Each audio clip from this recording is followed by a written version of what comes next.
And I remember thinking, like, this is so special to play high school ball in Texas. Thank you, God, for letting me play this. And I didn't know what he had in store for me.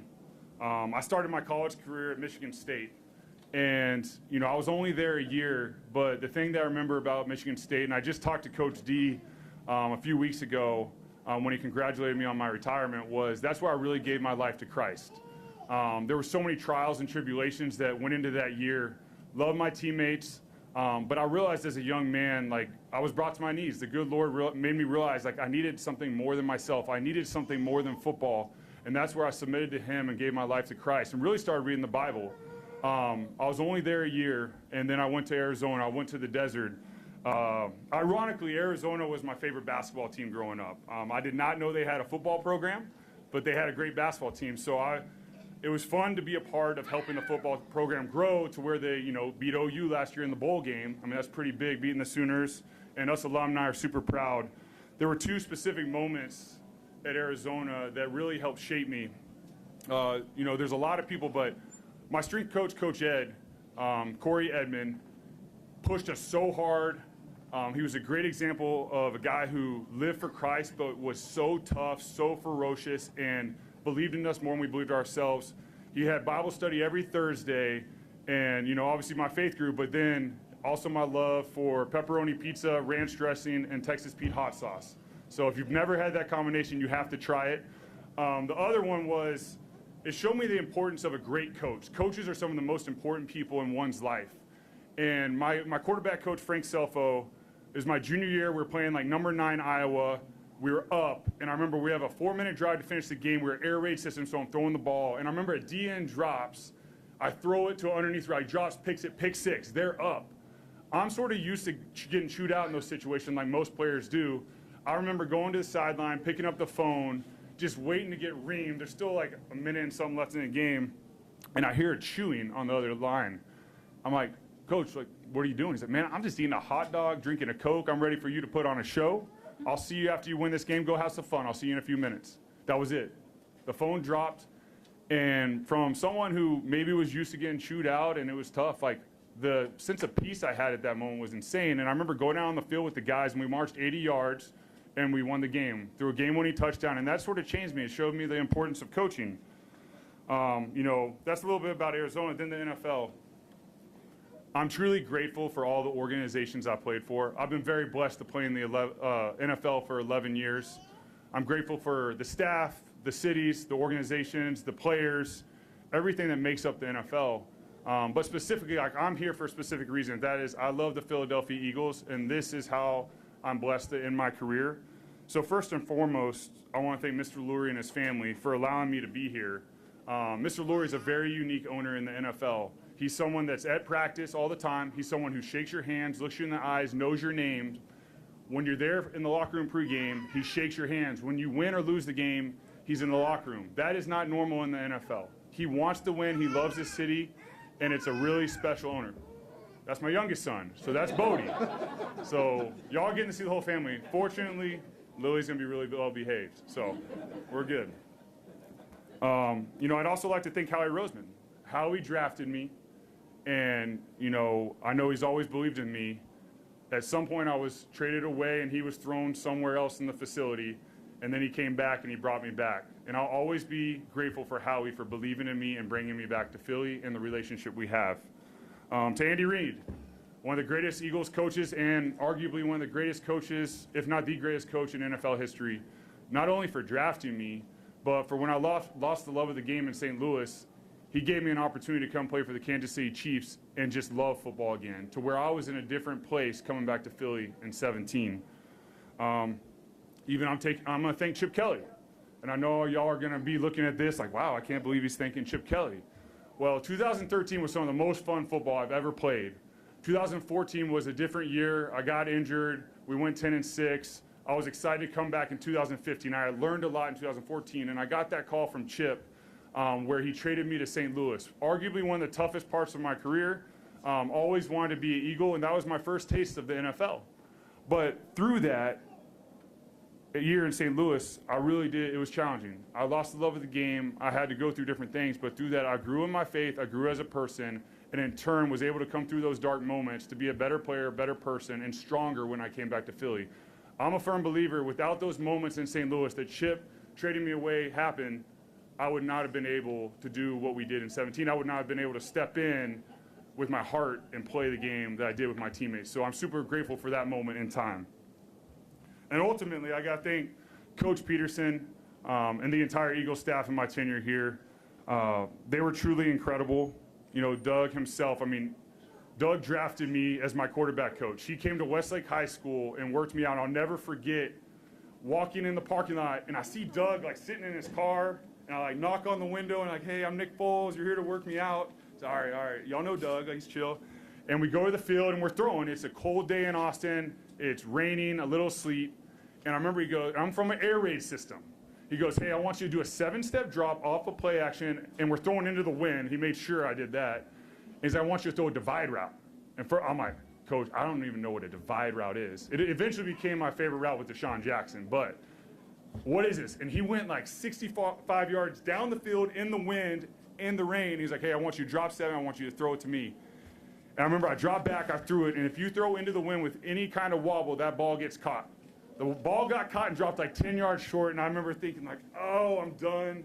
It's over. And he goes, hey, one more time. One more time. I did it. I cut the wind, perfect spiral, right over his shoulder, perfect. Like 60, 65 yards in the air. And a couple of days later, I got a call from the Philadelphia Eagles saying they wanted to bring me up here on a trip. And then ultimately drafted me.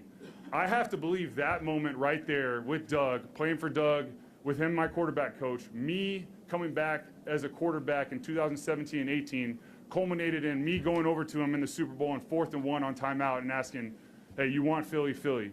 To me, that culmination of life, that culmination of events, all the way back to Westlake High School, led Doug to a pause and said, yeah, let's do it.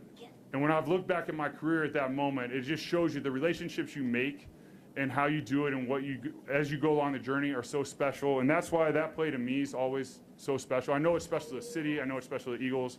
But that moment with Doug's truly amazing.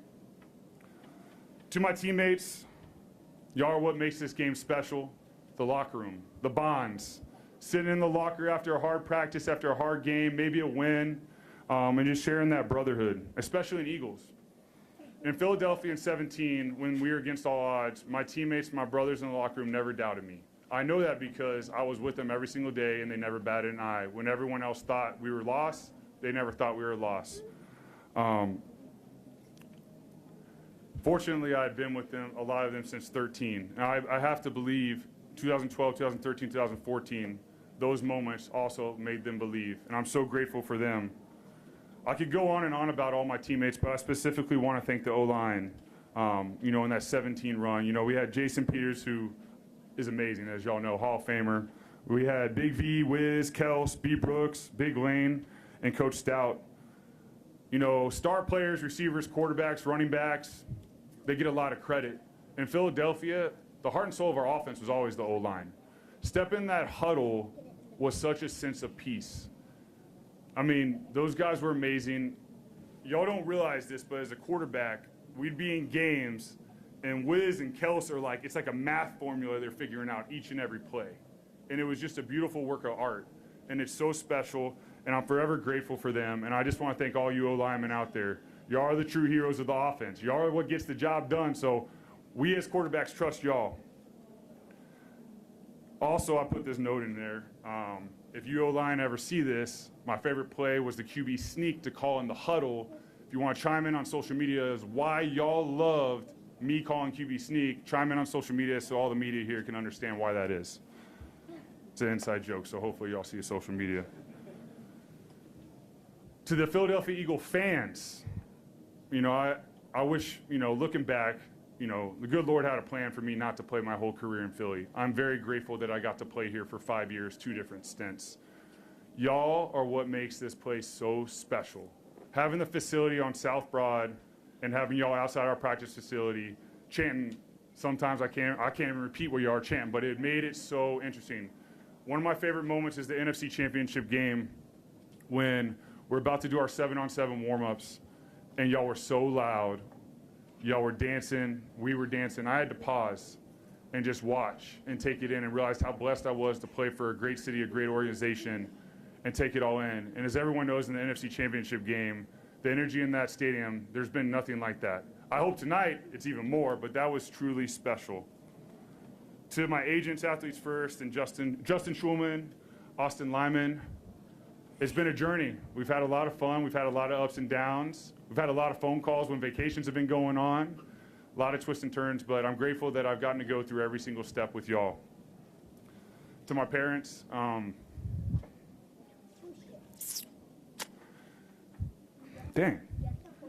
thank y'all so much for pushing me, for never letting me get complacent. Mom, for showing me Jesus.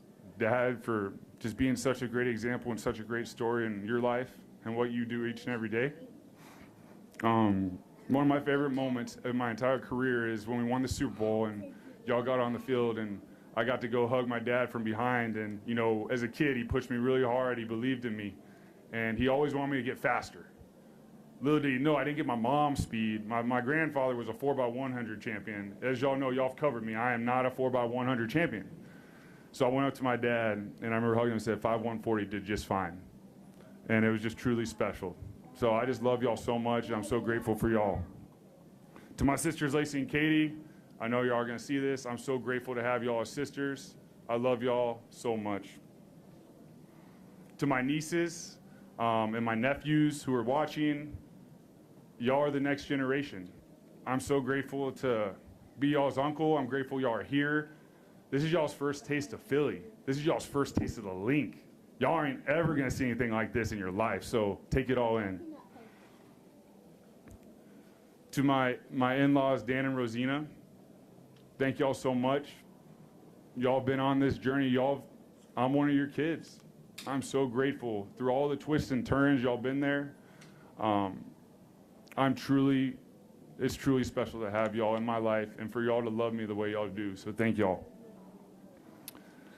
To my brother-in-laws, Ryan and Evan, you know, I think back to all the memories we have, but there was a day I hadn't thrown a ball in 4 months, and I was going to go play in Kansas City, and I remember calling y'all late at night, and I was like, hey, we need to find a field, and, you know, we were in Newport Beach, California. We need to find a lit field, and we need to go see if I can still throw this thing. And without hesitation, we found a lit field, and y'all were catching balls for me, and like Ryan, you said last night, y'all are pretty darn good athletes. I mean, you know, amazing basketball player, Evan, 5 years in the NFL, two-sport athlete at Stanford. I'm very blessed to have amazing brother-in-laws. You know, Ryan, the fly fishing trip where I found peace and we came back and then it was chaos. You know, Evan, the training camp calls every year. I had a brother-in-law who lived it and breathed it. And every year in training camp, there's always that tough moment. And I always called Evan and we always had great conversations. To my wife and kids. Tori, you've been our rock. You've been my rock forever. I am so, so grateful for you and what you do for me, what you do for our family, for your battle with dysautonomia and how you handle it and how you inspire everyone every single day. Just yesterday, we're walking the streets of Philly, and a young lady stopped us who deals with the same condition you deal with, and she just shared how much you have helped her along the journey. I'm so grateful for getting to go through. You can sit here. Come on. All right, you can say something and say, I'm talking to your mommy. I'm so grateful for getting to go through life with you. All the conversations we had at night throughout the seasons where we were there for each other. I'm excited for the future. I'm excited to, you know, be your husband, to be the dad to the kids, and thank you so much for being you. I can't imagine life without you, and I'm so grateful for you. Well, Duke, you're a little early. I'll just take this off. That's okay. Lily, when you were born, you changed my heart forever. You are my first kid, daughter, and I'm so excited to watch you grow. Duke, as y'all see, Duke is a force. He does his thing. He wants the mic. He sees the iPad. But Duke's a really special kid. He's so smart, and I'm so excited to be his dad. We're not going to text messages right now. Now you're just messing up the flow, but I guess that works, huh? And then Bodie, who's not, oh, Bodie's right there. He's the youngest, but I'll tell you what, you're tough. I'm so grateful to be your daddy. I'm so grateful to watch you grow. And then we also, if any of y'all have watched me, we also have a dog named Henry, who we actually got after the Redskin game in 14 the next day. So I have to mention Henry. He's with Aunt Tina, but Henry's the centerpiece of the family, our dog, 10 years old. So all you dogs, if you're not a dog lover, you probably think it's weird, but if you don't love dogs, you're weird. So I don't get it. And then in closing, football has been a huge part of my life. My faith in Christ has been the most important thing, and the relationships I've made along the way have been the most special thing. Some of my very, very best friends are on teams I played with in the NFL, and I'm so grateful for that. And I will forever be grateful for the memories I've had. And I actually did have one more thing for you, Philly media. I was just thinking about my time with y'all and how easy y'all are, and how easy the questions are, and how y'all never think about asking a weird question or a tough question. So with that being said, in my conclusion, now y'all get to ask me questions once more. So thank y'all.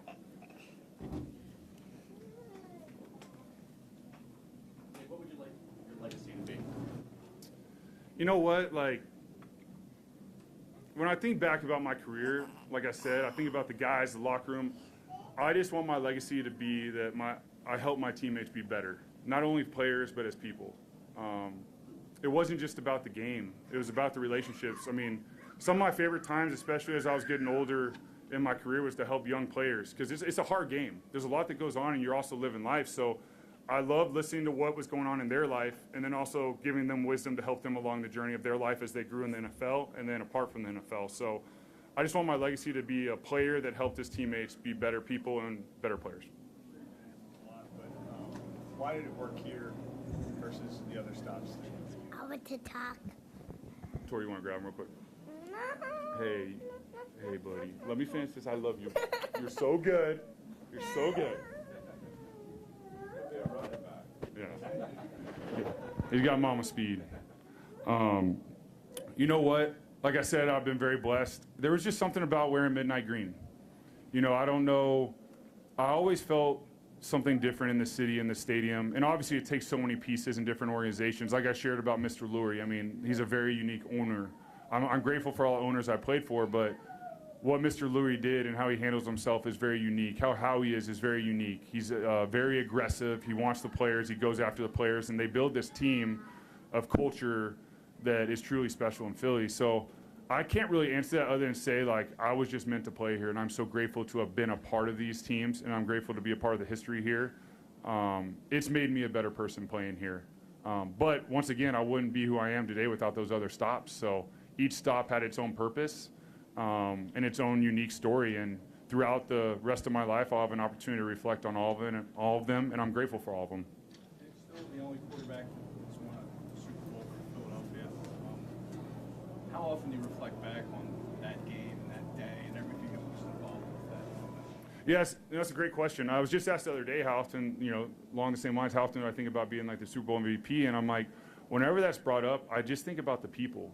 Even when I was contemplating over through the last year, if this was the right decision to finish playing, the one stop was always Philly. But what I had to remind myself, that was a place of history. The team has changed, the coaches have changed, still some of the same players, but I'm just grateful to have that, time. So, yeah. How would you describe your relationship with Carson, and how has that evolved over the years? Yeah. Carson and I have a great relationship. Just the other day, we were texting. I started a company with Pat O'Donnell called Dad Season, and, we sent some hats to all the dads in several locker rooms that we knew. Carson was who I sent to in Kansas City, and he sent me a picture back wearing the hat, and, I was super grateful for that. So Carson and I get along great, and I'm super happy. I think he's in an awesome spot in Kansas City with Andy Reid and that staff. I know that they're fortunate to have him, because I still believe that he's a great quarterback. He's a great player. And I know, for one, y'all covered Andy for a long time. He develops great cultures. What he's done in Kansas City is truly special. So it'll be awesome for Carson to be there, and he'll help the team. We happen to be talking to Scout this week, and he mentioned every once in a while when he gets to the building, he'll pass your picture with the trophy and text you the picture. Curious, how many times does he do that? Oh, man, he does that Every so often, for sure, and it'll be at a random time, and it'll be very early in the morning. And I keep wondering, I guess maybe he doesn't know how to use his phone or something, but like Stout's one of my favorite coaches of all time. Those blitz meetings and being with him on the sidelines were always fun. He's one of the greatest O-line coaches in the history of the game, and I always enjoy getting those pictures. I imagine if he gets feedback from this press conference from that question, I'm going to get one on Tuesday morning. So. Jordan Mailata told a story the other day, and you only played with him for 1 year. Yeah. He said you were on the scout team. He's blocking. He's trying to figure football out.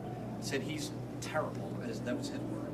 And you're back there, and if it was a real game, you'd be sacked 3 times. Oh, yeah, Instead I'd of be being done. mad at him, you were very understanding. And it speaks to me that there's an impact long term. Do you feel that way? Yeah, I mean, I think too, like, context is everything. Jordan was learning the game of football, and I understood that. I wanted to help him along that journey because you saw his personality, and as y'all talked to Jordan, he's maybe one of the nicest human beings on the face of the earth, but he's also one of the best at what he does. So you knew from his talent that he was going to be fantastic. It just was going to take time. He had a late start. So I didn't want – the worst thing that can happen to an athlete is get discouraged. And as a quarterback, you never want to discourage your teammates. You want to uplift them. So I'm grateful that I just got to be a small percentage of helping Jordan be who he is, and he's just getting better each and every day. And you were traded in 2019. It seemed overwhelmingly most people just felt that Carson deserved to stay and for you to go. But there were reports of people though who felt that you should be given the job based upon how you performed. There's probably been a little bit of revisionist history on that too. More people saying that they thought you should have stayed. But at the time, did you think in your heart that maybe you deserved a chance to remain the starter? Once again, context is everything. The context of that situation is, unfortunately, Carson had several unfortunate injuries, and he was playing some great ball. And when I stepped in, I was able to play great ball with my teammates. We had a great team both years, and I knew at the end of that, talking to Howie, that the decision to go with Carson, like, I understood it. There's not a moment I didn't oh, why? No, I understood it. I understand the game. Carson's a young player and how he was playing, and his ceiling is so high. There was never that doubt. Yes, like when you look back, would I have loved to play my entire career here? Absolutely. Like, I used to dream wearing midnight green when I wasn't here, but I understood that was the right decision at the right time with the context. But I'm also grateful that I got to go to those different spots. I got to meet so many people. So the history is a history, and you can't go back and change it. But I understood why they made a decision. I was okay with it. These past few years, what consideration did you place on coming back a third time? You know what? We had our third kid in Indy, and when I signed with Indy, I talked to Tori, and I was like, this will be our last stop. You have kids, you move around a lot, you see different things, you have some, there's some different cultures, there's some tough times, and I knew that Indy would be my last stop with Frank, and I was good with that. I was, at some point you have to figure out when that is. And, that's where our last child was born, our youngest child, Bodie, was born. And, I know talking to Howie, I would have loved to have, but at that time, I believe football's got to be played with your heart. And I love the game of football with my heart, but as a player at that time, it would be a disservice to play the game without the heart to play it. Take us back to Super Bowl 50. How you doing, Nick? What's up, son? How are you? Take us back to Super Bowl 52, to the moment the timeout is called. Yeah. You go to the sideline. What are you thinking there?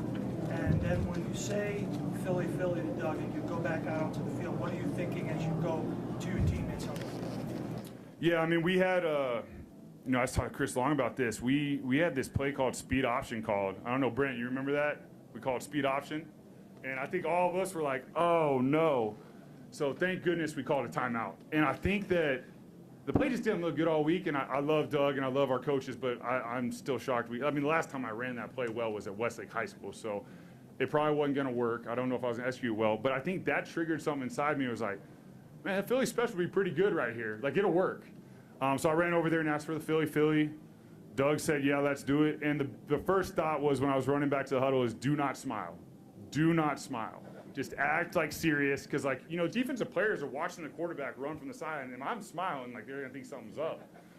So, and I also knew I had to put on an act. I had to go up there, hey, kill, and that's pretty silly doing all that stuff. Like, you have to act serious, like it's like a real audible. But yeah, it was just I knew it was going to work. I knew we were ready for it. I knew Trey was going to throw. Thank goodness Trey threw an amazing ball. Like, he does not get enough credit. That ball was perfect. The only person who could have messed that up was me, so thank goodness I didn't mess it up. But yeah, it was really that. And then in the moment, it was 6 points. We needed 6. We got 6, and the game went on. And then the play became what it is now. But in my mind at that moment, I've had moments in my career where I've ran to the sideline, I've asked for plays, because as a quarterback, there's just plays that you feel like will work. And I'm just grateful, like I said earlier, that Doug and I had the relationship where he trusted me enough. I need to get all the information of what was going on in the headset. I think it was probably pretty quiet, because that's not exactly when we wanted to call the play, but super glad he said yes, and super glad we ran it. The year you considered walking away, what did Andy Reid say to you to convince you to want to come back? You know what? I think I took a little time away, went on a little camping fly fishing trip with Rye. Came back, was still not feeling it. My wife, Tori, wrote me a 4-page letter that I still keep in one of my Bibles at her house to this day. There's a reason I keep it. It was one of the most amazing, if not the most amazing letter ever written. So my heart was going through a lot. And wasn't really so much of what Andy said as so much as what my wife said and what my prayer to God was. And I couldn't decide, and I was going through so much, and I just asked God, what do I do? And I remember realizing that I was in a paralyzed state where I wasn't leaving the game and I wasn't going towards the game. And I remember just hearing a small thing in my stomach saying, what are you most afraid of? And I was most afraid to go back and play because of what I experienced in St. Louis. I was afraid. But I knew from my faith and reading the Word and going through life that, well, God will be with me on my walk if I leave the game or if I go back to the game. But the thing I'm most afraid of, I probably should go at. So then I called Andy, because he had reached out to me before, a week before, and I was like, hey, if you'll still have me, I think there's still something inside me. There's still something, and I think if anywhere I can get it out, it'll be with you in Kansas City. And we worked it out. Justin, you found a way to make it happen, and I ended up in Kansas City, and it was the 4th day of training camp where I started loving the game again, and I broke down in tears in the film room and realized I was excited to go to practice. And that's why I'm so grateful for Andy. I'm so grateful for my time in Kansas City, and yeah. You just alluded to that wasn't the time where the Philly was supposed to be running. What was the plan going in when you guys thought you might be running that play? Yeah, I think if y'all know anything, we were actually supposed to run it against the Vikings in the NFC Championship game, but I got my ribs hit on an RPO to Alshon, and then I remember telling Doug, we'll just run Mario and I'll throw a touchdown to Alshon. I can't run out on a route right now, and that was the touchdown in the back of the end zone to Alshon. So we were supposed to run it second half to go up 2 scores, not first half, 4th and 1 to do what we did. So, but at the end of the day, you have these plans, and most of the time the plans don't work, and you change them. So I'm glad that I ran over there and we did it, and now it's history. In the lead up to the Super Bowl and the game, you seem to have a sense of peace about yourself. Say it one more time. In the lead up to the Super Bowl and in the game, you seem to have a sense of peace about yourself. I'm just curious how you got into that mindset to reflect on it, kind of where you were. Yeah, when you have the coaches we had, the support we have in Philadelphia, the players, I realized that I was just a piece of the puzzle. I was just one of 11 out there, and we also got defense and special team and great people. I didn't carry the whole weight. So leading up to the Super Bowl, I kept things simple. Tori handled everything with travel and family, and I don't even know if I talked to my dad during the 2 weeks.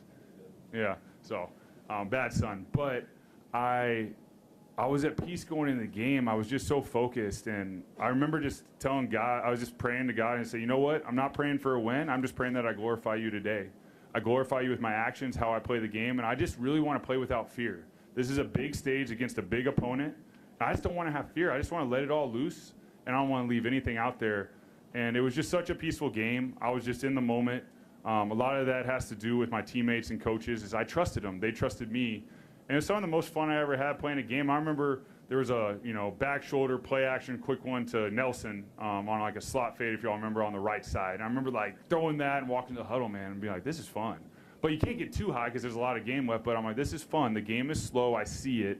I'm reacting. My guys are making plays. Torrey Smith's catching balls off his head. We're converting 4th and 1s, running the Philly special. And I just wasn't making the game too big. I wasn't focused on the clock. I wasn't focused on the score. I was just focused on when Doug called a play, I just wanted to execute the play. You know, there's times where we play the game where it's the first quarter and a team jumps up 14 points and you start pressing, you start throwing balls you shouldn't, you start making decisions you shouldn't. That game, it didn't matter. I was just going to Doug call a play, execute the play. Doug call a play, execute a play. Maybe run over to Doug, call a play, then we run the play. But it just kept it simple. But it was the surrounding, you know, coaches and players that gave me that piece too. So thank you all. Appreciate it. Good to see y'all. I saw Kirk.